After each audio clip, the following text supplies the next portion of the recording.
जाऊया, शांत राहा आता. काल आपण बघितलं होतं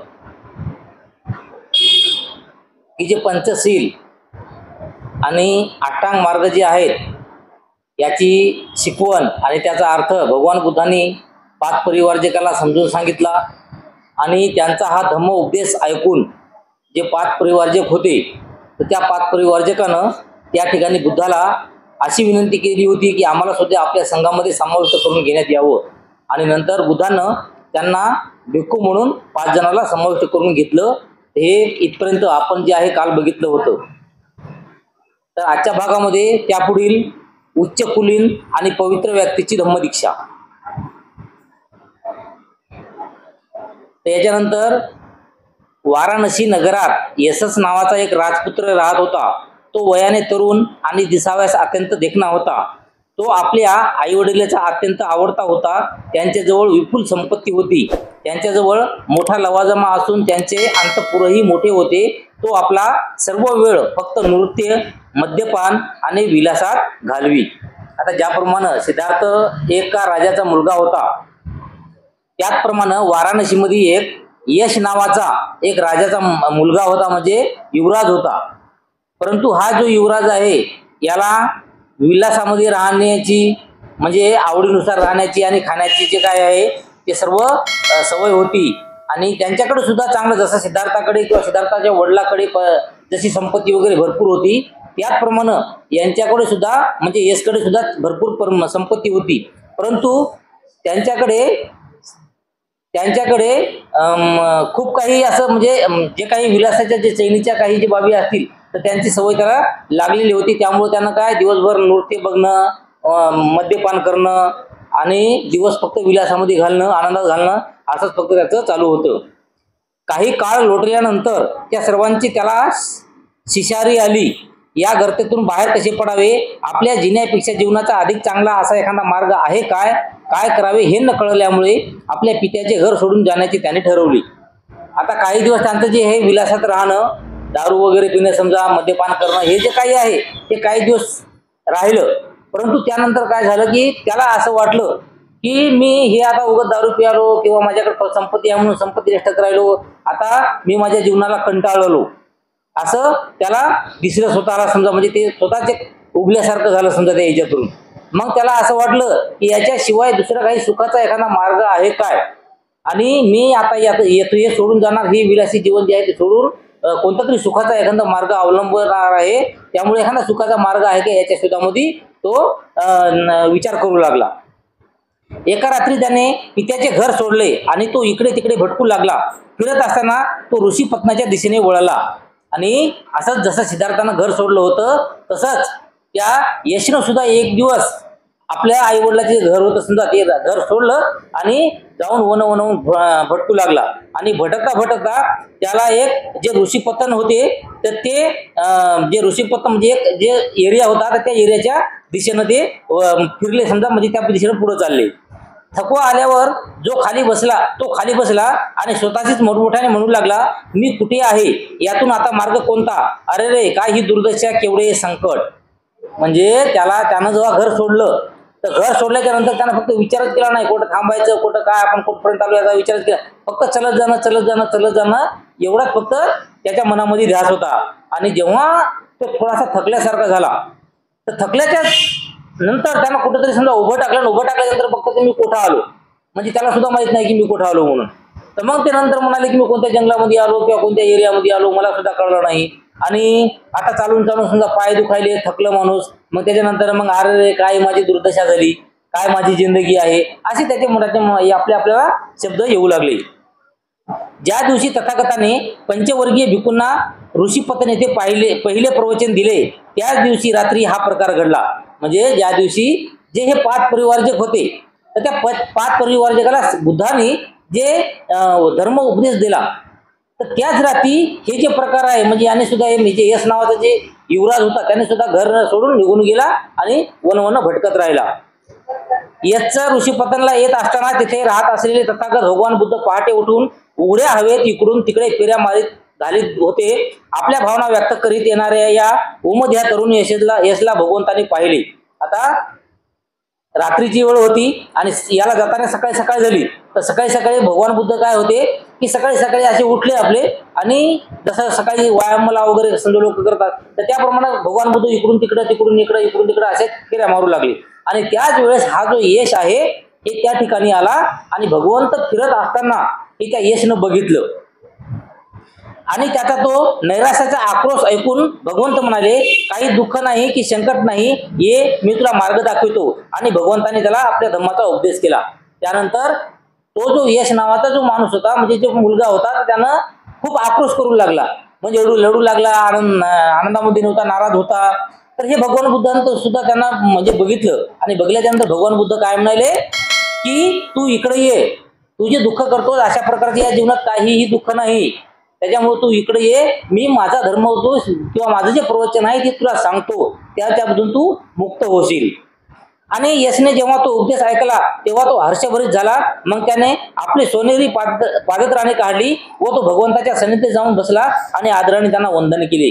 आणि जेव्हा भगवान बुद्धाने त्या यशला आपला धर्म उपदेश दिला, तर जेव्हा धर्म उपदेशला यशला म्हणजे जे धर्म उपदेश दिला त्यावेळेस त्यांचे जे डोळे होते, म्हणजे आपण म्हणतो ना डोळे उघडले, तर त्याप्रमाणे त्याचं जे मन पूर्ण उघडलं, डोळे उघडले त्याचे, की मी कोणत्या जीवनामध्ये जगत होतो, कोणत्या उल्हासात जगत होतो. त्याच्या चपला सुद्धा सोन्याच्या होत्या आणि ते सोन्याच्या चपला घालून आला होता. तर जेव्हा भगवान बुद्धाचा उपदेश त्यांनी ऐकला तर तेव्हा त्याचे डोळे उघडले, त्याने ते आपल्या सोन्याची जी चपला होते की नाही, ते चपल्या काढून टाकल्या आणि भगवान बुद्धाच्या जवळ येऊन शांततेने बसला आणि भगवान बुद्धाला वंदन केलं, नमस्कार केलं. भगवान बुद्धाचे शब्द ऐकून तथागताने शिष्य म्हणून आपला स्वीकार करावा अशी त्यांनी विनंती केली. त्यानंतर या यशनं सुद्धा भगवान बुद्धाला विनंती केली की भगवान, मला तुम्ही तुमच्या संघामध्ये समाविष्ट करून घ्या, मला तुमच्या या संघाचं जे काही धर्मोपदेश आहे ते द्या, असं ते त्या ठिकाणी म्हणला. नंतर भगवंताने त्याला बोलावून भिक्खू होण्याविषयी सांगितले. यशने ते मान्य केले. त्यानंतर भगवान बुद्ध काय म्हणाले की तू आमच्या भिक्खू याच्यामध्ये सामील होय, माझी काही हरकत नाही. आणि नंतर त्यांना त्या भिक्खूमध्ये समाविष्ट करून घेण्यात आलं. आपला पुत्र नाहीसा झाल्याचे समजल्यावर यशच्या आई वडिलांना अत्यंत दुःख झाले. पित्याने त्यांचा शोध लावण्यास सुरुवात केली. ज्या ठिकाणी भगवंत आणि यश भिक्खूच्या वेशात बसले होते त्या ठिकाणी यशचा पिता आला आणि त्यांना भगवंताला विचारले, भगवान, माझा मुलगा यश याला आपण पाहिलेत काय? आता हे जे यश घर सोडून आला होता, जेव्हा हे त्यांच्या घरच्याला कळालं, त्याच्या आई वडिलाला वगैरे सगळ्या फॅमिलीला कळालं, परिवाराला कळालं, त्यावेळेस सगळा परिवार, जसं सिद्धार्थानं परिवर्ज्या घेतल्याच्या नंतर जसं सिद्धार्थाचा जे घर आहे ते पूर्ण दुःखात बुडालं होतं, त्याप्रमाणे याचं सुद्धा पूर्ण घर दुःखात बुडालं. आणि मग त्यानं काय केलं, ते बी राजाच होता, मग त्यानं काय केलं की आज्ञा दिली आणि स्वतः सुद्धा बघायलाच निघाला की माझा मुलगा जो आहे तो कुठं असेल, युवराज कुठं असेल. मग बघता बघता बघता बघता एका ठिकाणी सिद्धार्थ बसले होते आणि त्याच्या बाजूला यश हा बसलेला होता. परंतु अगोदर त्यांचे कपडे वेगळे होते आणि आता तो भिक्खू झाला होता, त्यामुळे आता त्यांच्या अंगावर चिवर होतं. तर भगवंत बसले आणि त्याच्या बाजूला ते यश बसला, भिक्खू बसला. आणि त्या ठिकाणी तो त्या यशचा वडील आला आणि भगवंताला काय म्हणते की भगवान, माझा मुलगा यश हे इकडेच कोणीकडे तरी आलेला आहे, तुम्ही त्याला बघितलं का? म्हणजे बाजूला बसलेला जे यश होता ते सुद्धा त्याला ओळखू आला नाही, तर ते बघितलं का असं म्हणते. तेव्हा भगवान म्हणाले, महाराज आत या, आपल्या पुत्राला आपण भेटू शकाल. तो आत गेला आणि आपल्या पुत्राजवळ बसला, पण त्याने त्याला ओळखले नाही. नंतर त्या माणसाला भगवान बुद्धांनी जवळ बोलवले की तुम्ही तुमच्या मुलाला भेटू शकता, तुम्ही प्रथम आत या. तर तेव्हा ते आत आले, म्हणजे त्यांचं जे काही मठ वगैरे असेल त्याच्यामध्ये आले, तरी बाजूला उभं टाकलेला असा सुद्धा आणखी परत बी त्यानं ओळखला नाही आपल्या मुलाला. यशचा आपल्याला कसा भेटला आणि आपले प्रवचन ऐकल्यावर तो भिक्खू कसा झाला हे भगवंतांनी त्याला सांगितले. तेव्हा पित्याने पुत्राला ओळखले आणि आपल्या पुत्राने योग मार्ग स्वीकारल्याबद्दल त्याला फार आनंद झाला. आणि नंतर भगवंतांना सांगितलं की तुमचा मुलगा अशा अशा प्रकारे माझ्यापाशी आला आणि आता तो माझ्या भिक्खू संघामध्ये सामील झालेला आहे. आणि असं म्हणल्याच्या नंतर मग त्याच्या वडिलांना त्या यशला ओळखलं आणि ओळखल्याच्या नंतर ते काय म्हणले की माझ्या मुलानं जे काही मार्ग निवडलेला असेल ते तुमच्या सानिध्यामध्ये आलेला आहे आणि भिक्खू झालेला आहे, तर हे योग्यच मार्ग त्यानं निवडलेला आहे, त्यामुळे मला खूप आनंद झाला आहे, असं त्या यशचे वडील त्या ठिकाणी म्हणतात. बाळ यश, पिता म्हणाला, तुझी आई शोकाने आणि दुःखाने व्याकुळ झाली आहे, घरी परत ये आणि आपल्या आईला पुन्हा सुखी कर. परंतु त्याचं काय म्हणते की तुझी आई खूप दुःखी झालेली आहे, त्याच्यामुळे तू घरी चल आणि तुझ्या आईला जे नाराज झालेली आहे, दुःखामध्ये बुडालेली आहे, तर तिला सुखी कर. नंतर यशने तथागताकडे पाहिले आणि तथागत यशच्या पित्याला म्हणाले, यशने पुन्हा संसारी जीवनात जावे आणि पूर्वीप्रमाणे ऐहिक सुखाचा उपभोग घ्यावा अशी आपली इच्छा आहे काय. तेव्हा भगवंत त्या माणसाला काय म्हणाले की या यशने परत जावं घरी आणि आपल्या संसारामध्ये रममान व्हावं, हे तुम्हाला वाटते का. आणि यशच्या पित्याने उत्तर दिले, जर माझा पुत्र यश याला आपल्या बरोबर राहण्यात फायदा आहे असे वाटत असेल तर त्याला राहू द्या. यशने भिक्खू म्हणून राहणेच अधिक पसंत केले. आणि त्यावेळेस त्याचा वडील काय म्हणाला की जर समजा यशला तुमच्या सानिध्यामध्ये राहायचं असेल तर बिलकुल माझी काहीही हरकत नाही, त्याला तुमच्या सानिध्यात राहू द्या. आणि त्यानंतर असं म्हणल्याच्या नंतर यशनं काय केलं की मी घरी जाणार नाही, मी या भगवंताच्या सोबतच राहील असं त्या ठिकाणी कबूल केलं. निरोप घेण्यापूर्वी यशचा पिता म्हणाला, भगवान तथागताने माझ्या घरी माझ्या कुटुंबियासमेत भोजन करण्यास संमती द्यावी. आणि वापस जाताना त्या यशचे वडील भगवंताला काय म्हणतात की भगवान तुम्ही सर्व तुमच्या भिक्खू सहित माझ्या घरी भोजनास यावी अशी मी विनंती करतो. तथागताने आपली वस्त्रे परिधान करून भिक्षापत्र घेतले आणि यश बरोबर ते त्यांच्या पित्याच्या घरी गेले. आता त्याने ते कबूल केलं समजा आणि त्याच्या वडिलाच्या घरी जेवण करायला समजा चालले. तेथे पोहोचल्यानंतर यशची आई आणि त्यांची पूर्वायुष्यातील पत्नी यांना ते भेटले. आता तिथे गेल्याच्या नंतर जे यशची जी आई होती आणि यशची जी पत्नी होती तर यांना हे सर्वजण भेटले. भोजनानंतर तथागतांनी त्या कुटुंबातील सर्व मंडळींना आपल्या धम्माचा उपदेश दिला. तो ऐकून त्यांना फार आनंद झाला आणि त्यांनी त्या उपदेशाचे पालन करण्याचे वचन दिले. तर जेवण झालं की जेवण झाल्यावर त्या ठिकाणी बुद्धानं आपला धर्म उपदेश दिला. आणि धर्म उपदेश दिल्याच्या नंतर हे सर्व जे कुटुंब होतं तर ते धर्म उपदेश ऐकून हे सर्व कुटुंब फार आनंदी झालं. वाराणसीतील एका श्रीमंत कुटुंबात यशचे 4 मित्र होते. विमल, सुबाहू, पुण्यजित आणि गौमापती अशी त्यांची नावे होत. यशने बुद्ध आणि त्यांचा धम्म यांचा आश्रय घेतला आहे असे जेव्हा त्यांना समजले, जे त्यांना यशच्या हिताचे ते आपल्याही हिताचे आहे असे वाटले.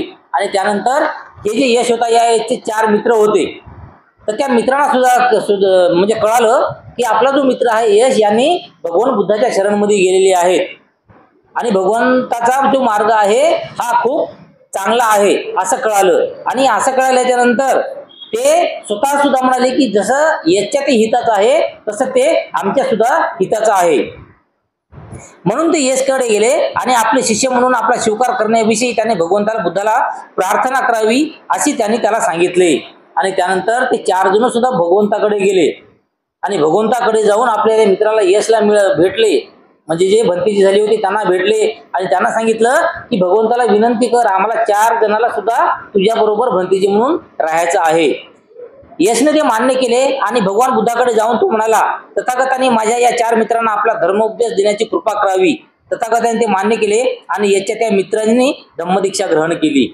आणि त्यानंतर तो मित्र म्हणजे यश हे भंतेजी गौतम बुद्धाकडे गेले आणि गौतम बुद्धाला म्हणाले की माझे जे 4 मित्र आहेत ते 4 मित्र सुद्धा आपल्याकडे येऊन धम्माची दीक्षा घेणार आहेत, तर तेव्हा तुम्ही त्यांना धम्माची दीक्षा द्यावी.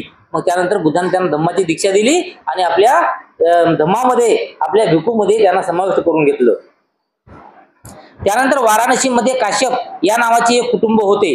या कुटुंबात 3 पुत्र होते. ते उच्च विभूषित असून कर्मठ धार्मिक जीवन जगत होते.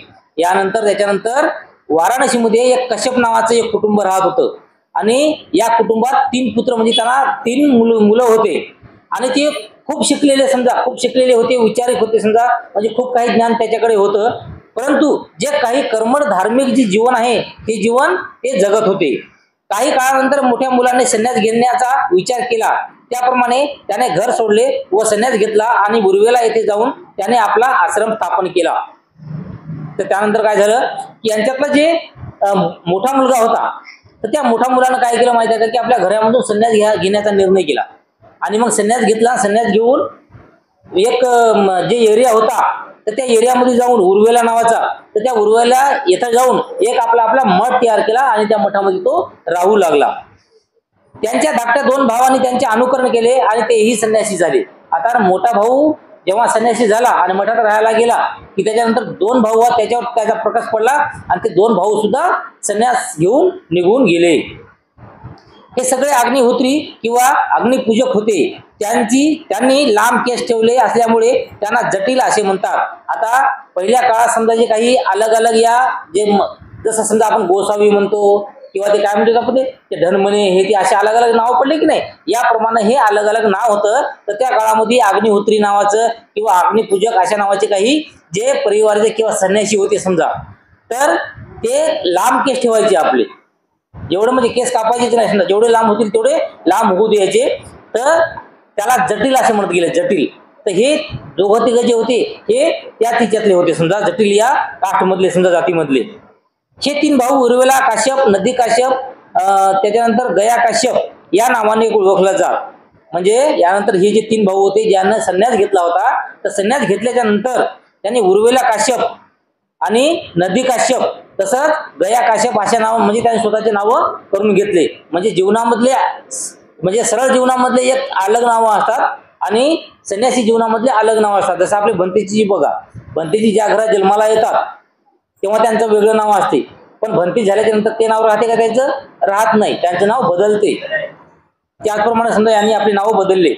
यापैकी उर्वेला काश्यपाचे 500 जटिल अनुयायी होते, नदी काश्यपाचे 300 जटिल शिष्य होते आणि गया काश्यपाचे 200 अनुयायी होते. उर्वेला काश्यप हा त्यांचा प्रमुख होता. आता हे जे 3 भाऊ होते जे संन्यासी झालेले होते, तर या प्रत्येक भावाचे 500, 300, 200 अशी अनुयायी म्हणजे त्यांना मानणारे लोक होते.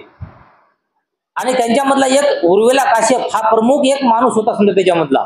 तर उर्वेला काश्यपाची कीर्ती फार दूरवर पसरलेली होती. तो जीवनमुक्त असल्याने त्या मानले जात होते. लोक दूरदूरच्या ठिकाणाहून फल्गू नदीवरील त्याच्या आश्रमात येत असत. आता यांची बी ख्याती जी होती ते खूप मोठी होती, दूरपर्यंत पसरलेली होती. त्यामुळं दूरदूरून खूप लोक यांचा काही उपदेश असेल तर ते उपदेश ऐकण्यासाठी किंवा जे काही शिकवण असेल ते शिकवण म्हणजे ऐकण्यासाठी, आपल्या काही समजा उणिवा असतील, काही आपली दुःख असतील ते त्याचं म्हणजे निराकरण करण्यासाठी दूरदूरून लोक त्यांच्याकडे येत गेले. उर्वेला काश्यपाचे नाव आणि कीर्ती ऐकल्यामुळे तथागतांनी त्याला आपला उपदेश देण्याचा आणि शक्य झाल्यास त्याला आपल्या धर्माची दीक्षा देण्याचा विचार केला. आता उर्वेला काश्यप हे जे आहे तर यांची कीर्ती कुठं आहे? आपल्या तथागताच्या बी कानावर आली की असा एक उर्वेला काश्यप म्हणजे नावाचा एक संन्यासी आहे आणि त्यांचे ते 500 लोक समजा त्यांचे अन्वयी आहेत, म्हणजे खूप सारी चांगली त्याची शिक्षा आहे, सर्व काही आहे असं भगवान बुद्धांना ऐकलं. आणि नंतर भगवान बुद्धांना असा विचार केला की आपण त्यांना सुद्धा जाऊन भेटावं आणि म्हणजे त्यांना सुद्धा जाऊन भेटायचं आणि त्यांना आपला जो धर्म उपदेश आहे हे त्यांना द्यायचा असं बुद्धांनी त्या ठिकाणी ठरवलं. त्यांच्या वास्तव्याच्या ठिकाणची माहिती मिळाल्यानंतर तथागत उर्वेला गेले. जेव्हा बुद्धाला समजलं की ते उर्वेला या ठिकाणी ते जे संन्यासी आहेत ते थांबलेले आहेत, तर तेव्हा बुद्ध त्यांच्याकडे जायला निघाले. तथागताने त्यांची भेट घेतली आणि त्याला उपदेश व दीक्षा देण्याची संधी मिळावी म्हणून ते म्हणाले, कश्यप, जर तुमचा विरोध नसेल तर मला तुमच्या आश्रमात 1 रात्र राहू द्या. आता त्याच्यानंतर काय झालं की आता त्याच्या आश्रमाजवळ गेले बुद्ध आणि बुद्ध त्याला काय म्हणाले की काश्यप, तुमचं जर काही हरकत नसेल तर मी 1 रात्र फक्त तुमच्या आश्रमात राहू का? तेव्हा काश्यप म्हणाला, आपली विनंती मला मान्य नाही. या प्रदेशावर राज्य करणारा मूलचिंद नावाचा एक रानटी नागराज आहे. तो भयंकर शक्तिमान आहे. अग्निपूजा करणाऱ्या सर्व संन्यासाचा तो कट्टर शत्रू आहे. तो रात्री आश्रमात येतो आणि अतिशय त्रास देतो. तो मला जसा त्रास देईल तसा ते आपल्याला त्रास देईल असं मला वाटते. आणि जेव्हा भगवान बुद्धांनी तिथे विनंती केली की मी 1 दिवस तुमच्या आश्रमामध्ये राहू का, तर त्यावेळेस काश्यप काय म्हणाले की नाही, मी तुमची जी विनंती आहे ही विनंती मान्य करत नाही. तुम्हाला मी माझ्या आश्रमात राहण्याची परवानगी देत नाही. तर कारण काय सांगितलं की या प्रदेशावर एक राज्य करणारा मूलचिंद नावाचा एक रानटी म्हणजे जंगला म्हणजे एक दरोडेखोर समजा, एक दरोडेखोर असल्यासारखा एक रानटी नागराज आहे, म्हणजे जंगलातला एक राजा आहे आणि तो भयंकर शक्तिमान आहे. आणि तो कोणावरही समजा कधी बी समजा दुःख ओढून आणते, कोणाला मारते, शिवा देते, काही ना काही दुखापती करते आणि तसंच ते रोज आपल्या आश्रमात सुद्धा येते. आणि आश्रमात येऊन आश्रमातल्या लोकांना किंवा सन्यासी काय असतील त्याला मारते असं त्या ठिकाणी म्हणते. आणि त्याच्यामुळे ते आश्रमात रोज येतेच. त्यामुळं येऊन जर तुम्हाला काही जर केलं तर मला बरं वाटणार नाही, त्याच्यामुळे तुम्ही माझ्या आश्रमात थांबू नका असं ते कश्यप भगवान बुद्धाला म्हणते. नागलोक तथागताचे मित्र आणि अन्वयी झाले आहेत हे काश्यपाला माहित नव्हते, परंतु तथागताला ते माहित होते. तेव्हा नागलोक जे आहेत हे तथागताचे अगोदरच मित्र झाले होते, म्हणजे बुद्धाला मानणारे झाले होते. तर हे काश्यपला माहित नव्हतं, परंतु हे बुद्धाला नक्की माहित होतं. त्याच्यामुळे त्याला काही भीती नव्हती. एरवी त्याच्या मनातली भीती पूर्ण नाहीशी झाली होती, कारण त्याच्या चेहऱ्यावरती स्मित हास्य होतं, जे बी प्रसन्न होती. याच्यामुळं जे बी समोरच्या रागीट जरी एखादा माणूस असेल तर त्यांच्या प्रसन्नतेमुळे त्यांचा राग कमी होत होता, असं बुद्धाचं चरित्र होतं. म्हणून तथागत पुन्हा विनंती करीत म्हणाले, तो मला त्रास देण्याची शक्यता नाही. काश्यप कृपा करा आणि आपल्या अग्निशाळेत मला एक रात्र राहण्यासाठी जागा द्या. तर तेव्हा भगवान बुद्ध त्या काश्यपला काय म्हणतात की तो मला काहीही करणार नाही, कृपया करून मला एक दिवस फक्त तुमच्या इथे राहू द्या. काश्यप अनेक अडचणी सांगू लागला आणि तथागत त्याला पुन्हा पुन्हा आग्रह करू लागले. नंतर काश्यप म्हणाला, वाद करण्याची माझी इच्छा नाही, मला फक्त काहीशी भीती वाटते इतकेच, तुम्ही तुमच्या इच्छेप्रमाणे करू शकता. आता आखरीला त्या काश्यपाला म्हणलं की बाबा ठीक आहे, मला फक्त तुम्हाला काही इजा होऊ नये, तुम्हाला काही दुखापत होऊ नये म्हणून माझी एवढी फक्त इच्छा आहे, म्हणून मी तुम्हाला येतं राहू नका म्हणून म्हणतो. पण आखरीला तुमची जर जिद्दच आहे तर मात्र तुम्हाला जसं वाटेल त्याप्रमाणे तुम्ही करा. तथागताने ताबडतोब अग्निशाळेत प्रवेश केला व तेथे ते जाऊन बसले. नागराज मूलचंद नेहमीच्या वेळी त्या खोलीत आला, परंतु काश्यपाऐवजी तथागत त्या ठिकाणी बसलेले त्याला दिसले. आणि त्यानंतर भगवान बुद्ध त्यांच्या त्या याच्यामध्ये मठामध्ये जाऊन बसले. आणि मठामध्ये जाऊन बसल्याच्या नंतर त्याचा जो भाऊ होता नागराज मूलचंद हे बाहेरून आला. आणि बाहेरून आले तर मग मधी बघते काय की आपला भाऊ काश्यप जे आहे ते नाही आहे. आणि त्या ठिकाणी कोण दिसतात, त्याला बुद्ध दिसतात. भगवंत बसलेले आहेत आणि त्याच्या चेहऱ्यावर शांती व प्रसन्नता झळकत आहे. हे पाहून मूलचंदला वाटले की आपण एका महान विभूतीच्या सानिध्यात आलो आहोत, आणि तो नतमस्तक होऊन त्याची पूजा करू लागला.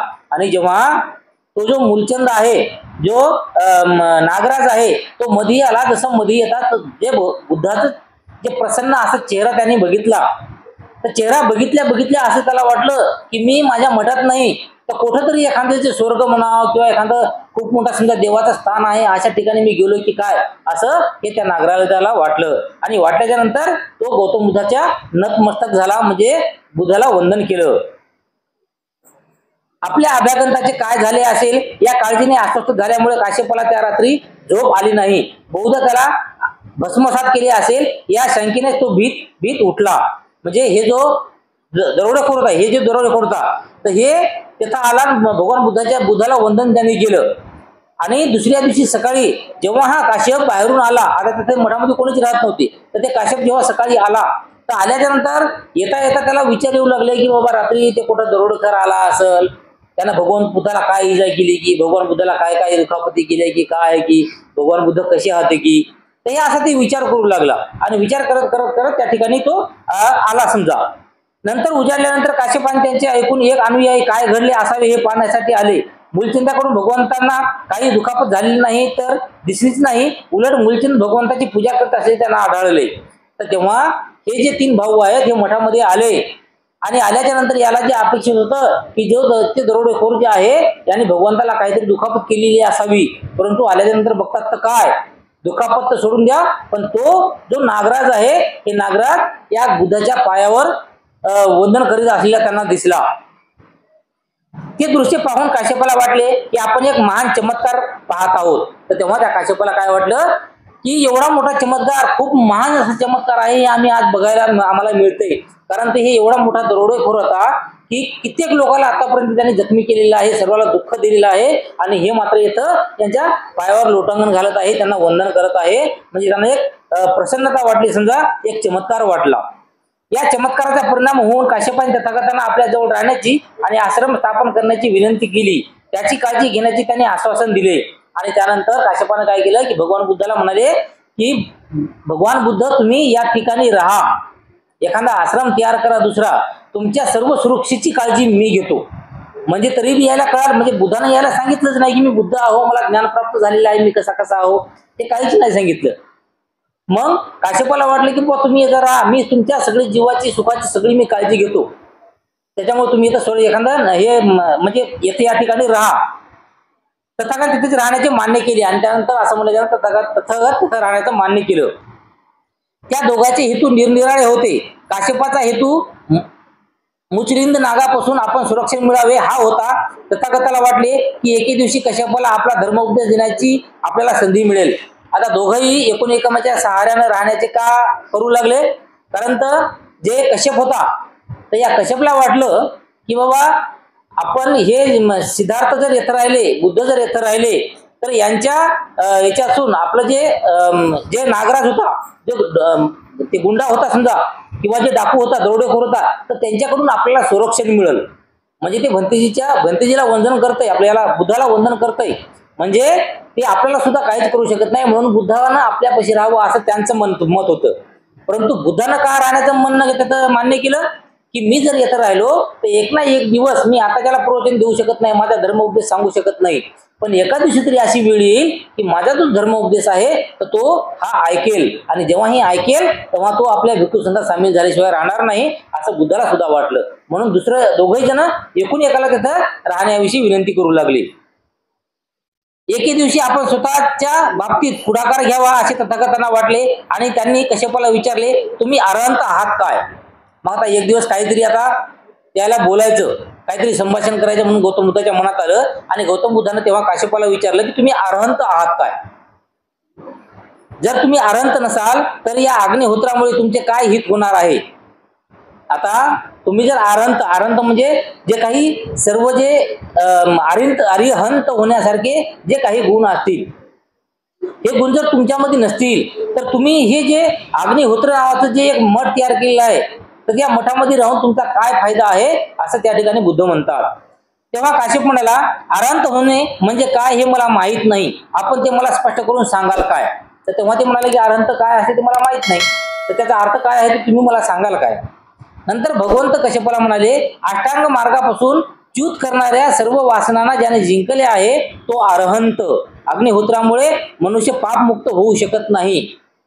तर त्यानंतर बुद्ध त्यांना काय म्हणाले की तुम्ही जे हे अग्निहोत्रामध्ये राहता तर या अग्निहोत्रामध्ये राहण्यामुळं कोणाचे पाप धुतल्या जात नाहीत. तर त्यामुळं जे मी सांगतो तुम्हाला अरहंताचा मार्ग, तर ते अरहंताचा मार्ग म्हणजे अष्टांग मार्ग आहे, जे 8 प्रकारचे मार्ग आहेत की ते 8 मार्गाचं जर आपण अनुसरण केलं तर कोणतंही दुःख आपल्यापाशी येणार नाही आणि कोणत्याही प्रकारची नाराजी आपल्यापाशी येणार नाही असं बुद्ध त्या ठिकाणी काश्यपाला म्हणतात.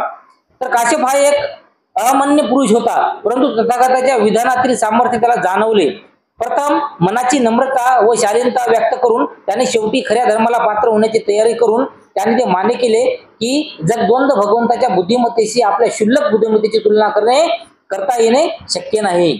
आणि जेव्हा भगवान बुद्धाने त्याला जे अष्ट मार्ग सांगलेले आहेत, जे 8 प्रकारचे जे मार्ग सांगितलेले आहेत, तर ते 8 मार्ग सांगल्याच्या नंतर त्याला कळालं की खरंच बुद्ध हे काही ना काहीतरी वेगळं आहे यांच्याकडे आणि आपल्याला घेण्यासारखं आहे. जे माझ्याकडे आहे मी स्वतःला हुशार समजतो, पण माझी हुशारी यांच्यासमोर काहीच कामाची नाही किंवा माझ्याकडे जे काही ज्ञान आहे तर या भगवान बुद्धापुढे ते ज्ञान काहीच नाही, एकदम क्षुल्लक आहे. तर यांच्याकडे खूप ज्ञान आहे आणि यांनी जे काही ज्ञान प्राप्त केलेलं आहे त्यांच्याकडून आपण घ्यायला पाहिजेत, आपण त्यांना द्यायला नाही पाहिजेत असं त्या काश्यपाला वाटलं. आणि शेवटी खात्री पटल्यावर अत्यंत नम्रतेने भगवंताचा सिद्धांत मान्य करून उर्वरिला काश्यप त्यांचा अनुयायी झाला. आणि त्याच्यानंतर बुद्धाची सर्व शिकवण ऐकून घेतली, त्यांची शिकवण मान्य केली आणि मान्य करून त्यांचा अरहंत झाला किंवा त्यांचा अनुयायी त्या ठिकाणी काश्यप झाला. गुरुला अनुसरून काश्यपाच्या अनुयायाने तितक्याच नम्रतेने धम्माची शिकवण स्वीकारली. आता हे काश्यप जसा बुद्धाचा अनुयायी झाला तर काश्यपाचे 500 अनुयायी होते. मग ते 500 अनुयायी कुठे जातील? मग ते 500 बी या काश्यपासोबत हे बुद्धाचे अनुयायी बनले. काश्यप आणि त्यांचे अनुयायी यांना याप्रमाणे पूर्णपणे दीक्षा देण्यात आली आणि त्यानंतर त्यांना दीक्षा देण्यात आली आणि सर्वांना भंतेजी करून घेतले, भिक्खू करून घेतले. नंतर उर्वरिला काश्यपाने आपल्या सर्व वस्तू आणि यज्ञपात्रे नदीत फेकून दिली. त्या सर्व प्रवाहाच्या पृष्ठभागावरून तरंगत खाली वाहत गेल्या. आणि नंतर हे काश्यप जे होते तर याने आपले जे काही यज्ञपात्र असतील, म्हणजे ते काय म्हणतात ते यज्ञ असं ते करायचं, ते आग वगैरे लावायचं समजा, असं काही जे असेल ते सर्व काही नदीमध्ये फेकून दिलं आणि ते नदीत फेकून दिलेलं त्या प्रवाहाच्या बरोबर वाहून गेलं. प्रवाहाच्या खालच्या बाजूला राहत असलेल्या नदी काश्यप आणि गया काश्यप यांनी त्या वस्त्राची सर्व वस्तू अस्ताव्यवस्थित प्रवाहात वाहत येत असलेले पाहिल्या, तेव्हा ते म्हणाले, या आपल्या बंधूच्या वस्तू आहेत. आणि हे जे वस्तू यांच्या जे नदीने वाहत चाललेल्या होत्या, तर त्याच्या बाजूला खाली नदीच्या खाली त्यांचे जे दोन भाऊ होते, ते भाऊ बी समजा समोर चालून त्या नदीच्या काठाला बसलेले होते. त्यांनी बी आपला मठ तयार केला होता. तर मग ते नदीमधून येत असलेले जे पात्र होते, हे पात्र त्या भावाला दिसले आणि भावाला दिसल्यावर त्यांनी ओळखले की हे पात्र तर वाहून आले, हे ते माझ्या भावाची आहेत, परंतु हे पाण्यामध्ये वाहत कसे येतात, नदीमध्ये वाहत कसे काय येतात. या आपल्या बंधूच्या वस्तू आहेत, त्याने त्या का फेकून दिल्या. काहीतरी असाधारण स्थितीत घडले असावे. ते अतिशय दुःखी आणि अस्वस्थ झाले आणि तेव्हा त्यानं बघल्यानंतर त्याला वाटतं की काही ना काहीतरी अनुचित प्रकार वरी घडलेला आहे किंवा माझ्या भावाला काही ना काहीतरी झालेलं आहे. त्यामुळे हे दोघे जण काय झाले, दुःखी झाले. ते दोघेही आपल्या 500 अनुयायासह भावाला भेटण्यासाठी प्रवाहाच्या वरच्या बाजूला जाऊ लागले. आणि त्यानंतर आपल्या भावाला भेटायचे म्हणून काय झालं, याचे एका जणाचे 300 अनुयायी आणि दुसऱ्या एका जणाचे 200 अनुयायी, तर असे 500 अनुयायी घेऊन हे आपल्या भावाला भेटायला निघले तिकडं.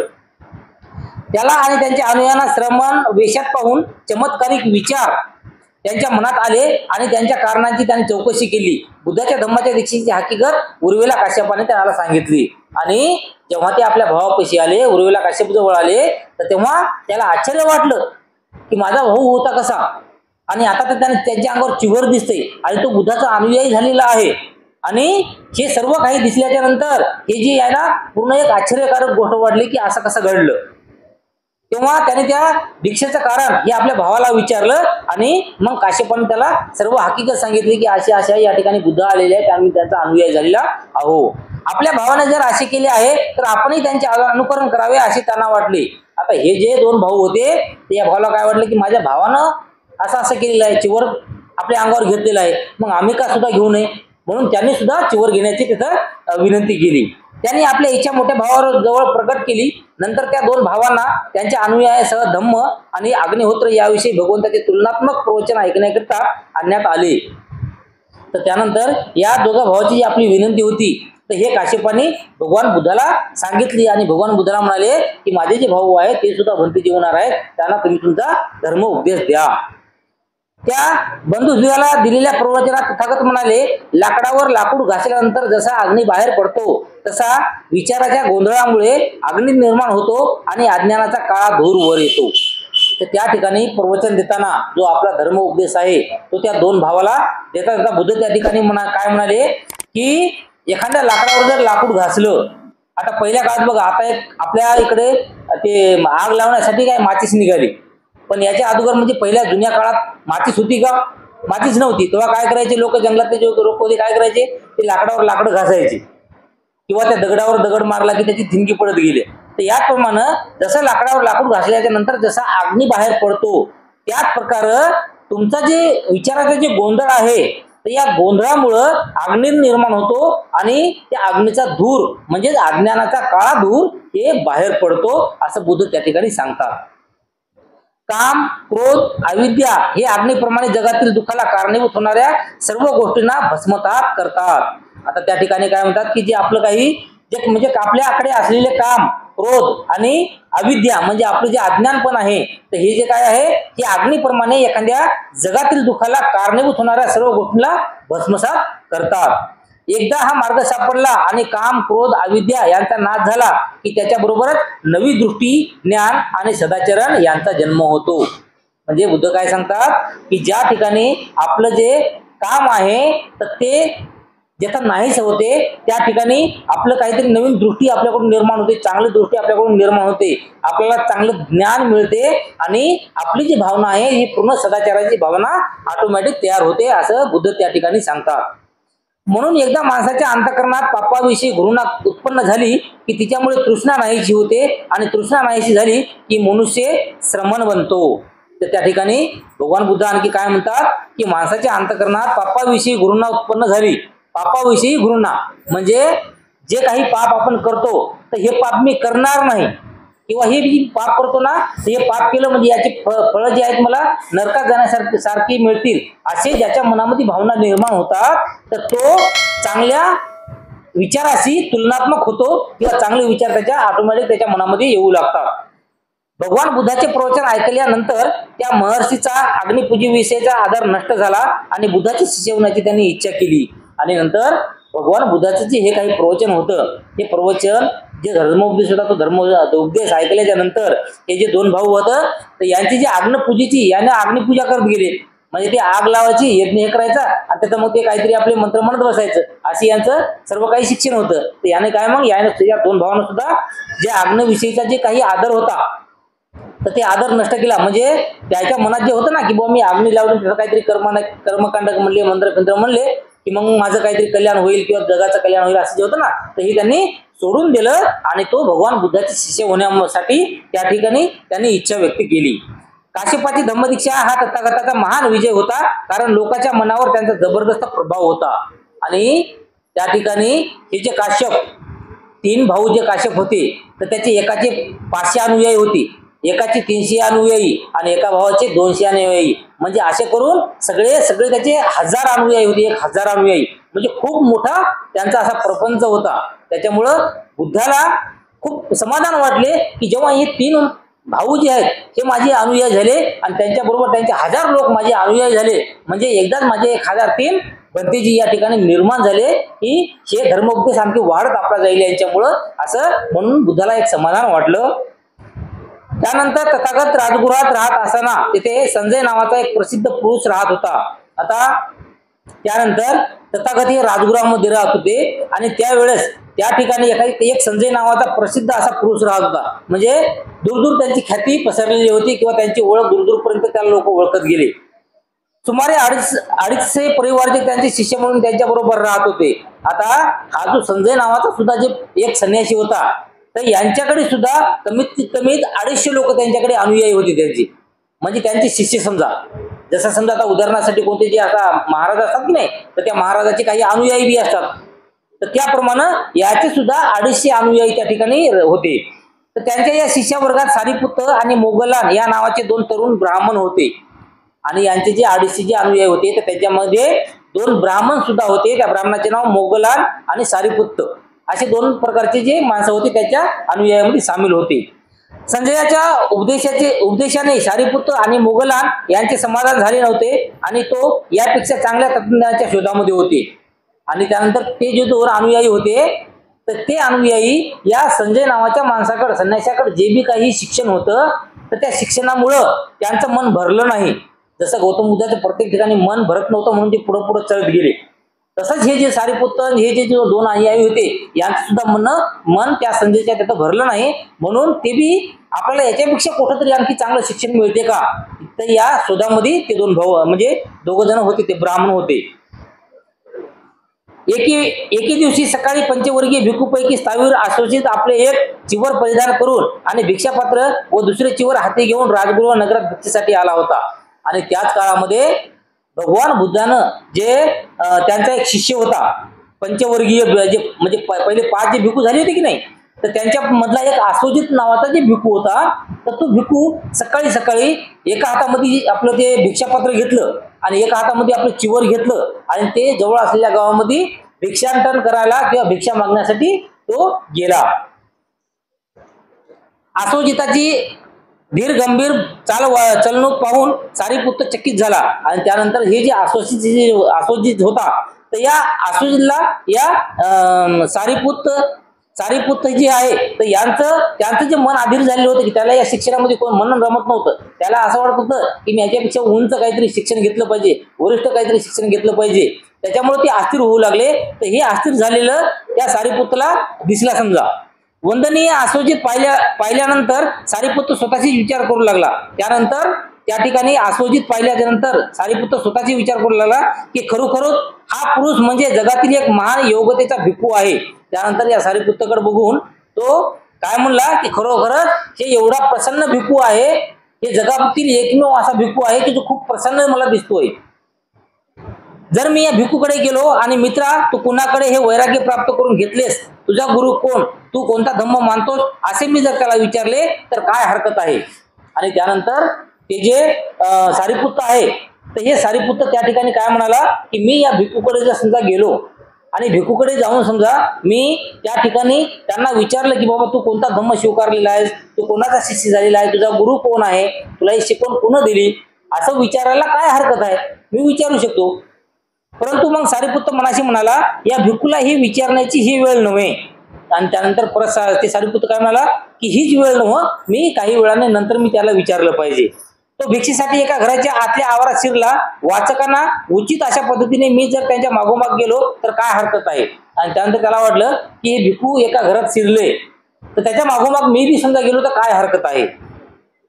आणि राजगृहातील आपली भिक्षा यात्रा संपविल्यानंतर वंदनीय आसुजीत मिळालेले अन्न घेऊन परत फिरला. नंतर ते ज्या ठिकाणी होते त्या ठिकाणी सारीपुत्त गेला. त्यांच्या समोर जाऊन त्याला अभिवादन केले आणि अदबीने त्यांच्याशी बोलून तो त्याच्यावर उभा राहिला. मग जे याने जे ठरवलं होतं की हे जे भिक्खू आहेत या भिक्खूच्या मागोमागच आपण गेलो तर काय फरक पडला. मग त्या भिक्खूनं काय केलं, त्या ठिकाणी भिक्षा मागली आणि भिक्षा मागून आपण ते परत आपल्या दिशेने निघून गेले समजा. तर त्याच्या मागोमाग हा सुद्धा त्याच्या मागं म्हणजे नेमकं ते कुठं चालले, कोणाकडे चालले हे बघण्यासाठी त्याच्या मागोमाग गेला. आणि त्याच्यानंतर त्यांच्या जवळ गेला आणि त्याला एक नमस्कार केला समजा, त्याला एक वंदन केलं आणि त्यांच्या जवळ जाऊन उभा टाकला. आश्वजिताच्या जवळ उभा टाकून परिवाराच्या सारीपुत्रांनी त्याला विचारले, मित्रा आपली मुद्रा शांत आहे, आपले रूप शुद्ध आणि तेजस्वी आहे, आपण पुन्हामुळे हे वैराग्य धारण केलेले आहे, आपला गुरु कोणता, आपण कोणता धम्म मानता.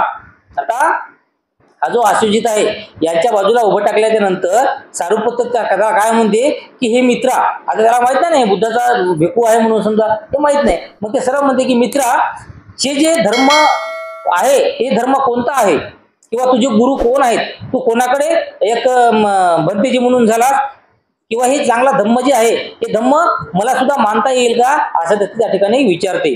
तेव्हा आश्वजित म्हणाला, मित्रा शाक्य कुळात जन्मलेला एक महान श्रमण आहे, त्यांच्या नावाने मी ही प्रवृत्ती धारण केलेली आहे, तोच माझा गुरु आहे आणि त्यांच्या धम्माला मी अनुसरतो आहे.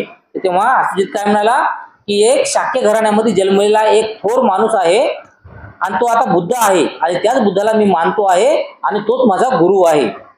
वंदनीय महाराज आपल्या गुरुचा कोणता सिद्धांत आहे आणि त्याने आपल्याला कोणता उपदेश दिला आहे. आणि त्यानंतर ते काय म्हणते आपल्याला आश्वजिताला की वंदनीय महाराज म्हणजे तुम्ही काहीतरी वंदन करण्यासारखे खूप मोठे आहात, तर असे असलेले महाराज तुमच्या जे गुरुचा काही सिद्धांत आहे तर हे सिद्धांत कोणता आहे हे तुम्हाला माहित आहे काय, किंवा कोणता उपदेश दिलेला आहे हे तुम्हाला माहित आहे काय.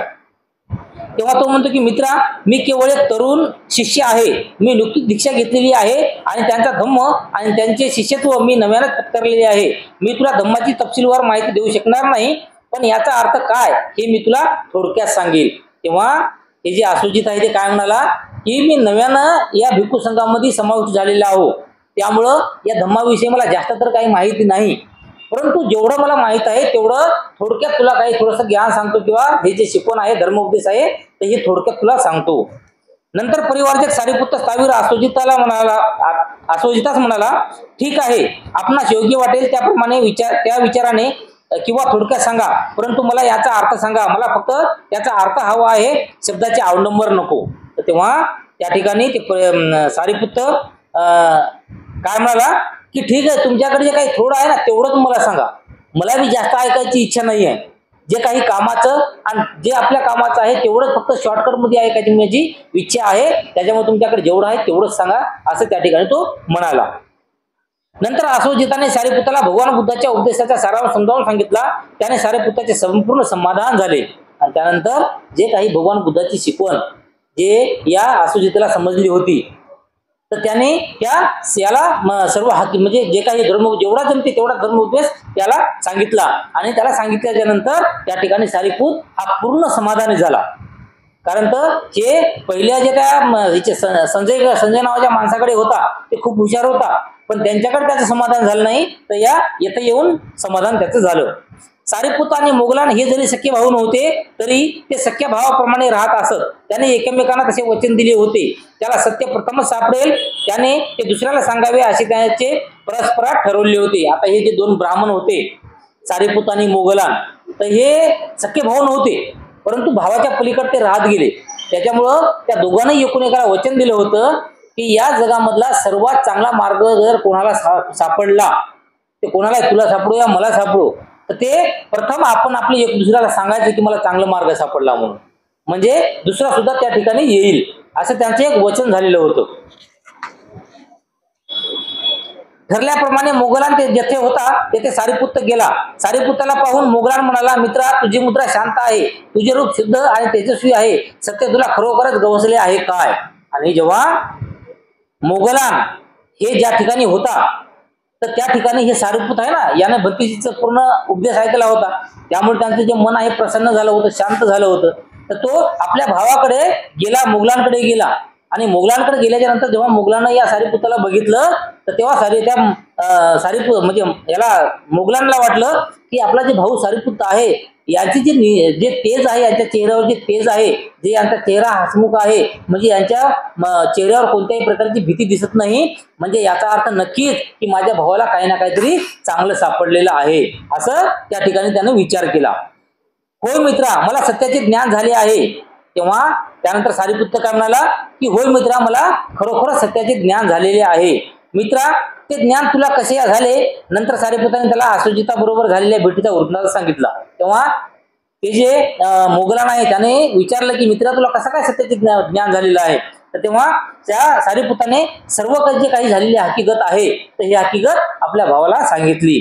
नंतर मोगलान सारीपुत्राला म्हणाला, मित्रा, चल आपण जाऊ आणि तथागताला भेटू, भगवान तथागतच आपले गुरु होतील. आणि त्यानंतर त्यांना वाटलं की आपण भगवान बुद्धाचा जे शिष्य होता तर त्या शिष्याकडून एवढी आपल्याला माहिती मिळाली, मग त्या भगवान बुद्धाकडेच जर गेलो आपण तर मग तिथे किती माहिती मिळेल किंवा किती मोठा आपल्याला धर्म उपदेश मिळेल. तर त्यामुळं मित्रा, चल आपण दोघेही आता भगवान बुद्धाच्या याच्यामध्ये म्हणजे भगवान बुद्धाकडे जाऊ आणि त्यांचे अनुयायी आपण बनू, असे या दोघांनी विचार केला. सारीपुत्त उत्तरला, मित्रा, हे 250 परिवारजक आपल्यामुळेच येथे राहत आहेत आणि ते आपल्यालाच मानतात. त्यांचा निरोप घेण्यापूर्वी आपण ती त्यांना सांगू, मग त्यांना योग्य वाटेल त्याप्रमाणे करतील. तेव्हा जाता जाता हे दोघातलं जे एक म्हणला की बाबा आपण भगवान बुद्धाकडे जाऊ, तर तेव्हा दुसरा काय म्हणला की ठीक आहे आपण तिकडे जाऊया, परंतु इथं जे 250 लोक आपल्या सोबत होते तर हे आपल्यामुळेच होते, आपल्यामुळे त्यांनी एकोणीकडे सोडून गेलेले नाहीत. तेव्हा आपण त्या 250 लोकांना सुद्धा हे सांगितलं पाहिजे की आम्ही इथून असं असं इकडे जाणार आहोत. मग त्या 250 लोकांना जे वाटलं तर ते करतील, त्याला वाटलं ते आपल्या सोबत येतील, नाही तर नाही येतील, पण आपण त्यांना सांगितलं पाहिजे. नंतर सारीपुत्त आणि मोगलान हे ते परिवार जेथे होते त्या ठिकाणी गेले. त्यांच्या जवळ जाऊन तो त्यांना म्हणाले, मित्र हो, आम्ही तथागत भगवान बुद्धांना शरण जाणार आहोत आणि तेच आमचे गुरु आहेत. त्यानंतर ते जे 250 लोक ज्या ठिकाणी होते की नाही संन्यासी, त्या ठिकाणी हे 2 जण गेले आणि त्यांना सर्वाला उद्देशून म्हणाले की मित्र हो, आम्ही 2 जण जे आहे हे भगवान बुद्धाला शरण जाणार आहोत, भगवान बुद्धाकडे जाणार आहोत आणि ते भगवान बुद्ध जे आहेत तेच आमचे दोघांचेही गुरु आहेत. ते उत्तरले, महाराज, आम्ही आपल्यामुळेच इथे राहतो आणि आम्ही आपल्यालाच मानतो. महाराज, जर आपण आपल्या त्या थोर महाश्रमणाच्या मार्गानुसार पवित्र जीवन जगणार असाल तर आम्ही तोच मार्ग पत्करू. तेव्हा ते सर्व जे 250 जे संन्यासी होते तर ते काय म्हणाले की महाराज, आम्ही फक्त येथे जे होतो ना ते फक्त तुमच्या दोघांमुळेच होतो, कारण तुम्ही ब्राह्मण आहात, सर्वात हुशार आहात. आणि जेव्हा तुम्हाला जर असं वाटत असेल की आपल्या जीवनाचं कल्याण जर तथागत भगवान बुद्धापाशी जर असेल तर तथागत भगवान बुद्धापाशी तुमच्या बरोबर आम्ही सुद्धा येतो आणि आम्ही सुद्धा त्या तथागताला आमचा गुरु मानतो. नंतर सारीपुत्त आणि मोगलान जेथे संजय होता तेथे गेले. त्यांच्याकडे जाऊन ते म्हणाले, मित्रा, आम्ही भगवान बुद्धांना जाऊन मिळणार आहे, तेच आमचे गुरु आहेत. आणि जेव्हा हे 250 लोक तयार झाले त्याच्यानंतर हे दोघं भावानं काय केलं, त्यांचा जो हे सोबतचा जे संजय नावाचा जे होता तर त्या संजयकडे गेले आणि त्या संजयला सुद्धा असं म्हणले की मित्रा, आम्ही भगवान बुद्धाला शरण जाणार आहोत, भगवान बुद्धाच्या सानिध्यात जाणार आहोत आणि तेच माझे गुरु आहेत. तेव्हा संजय उतरला की छे मित्रांनो, जाऊ नका, आपण तिघेही या सर्वांची काळजी घेऊ. तेव्हा तो संजय काय म्हणाला की छे मित्रा, तुम्ही जाऊ नका, आपण 3 जण जे आहो ना तर 3 जण या 250 लोकांची आपण काळजी घेऊ आणि येतच राहू, असं तो संजय म्हणाला. सारीपुत्त आणि मोगलान यांनी दुसऱ्यांदा व तिसऱ्यांदा हे सांगितले आणि संजयने पूर्वीप्रमाणेच उत्तर दिले.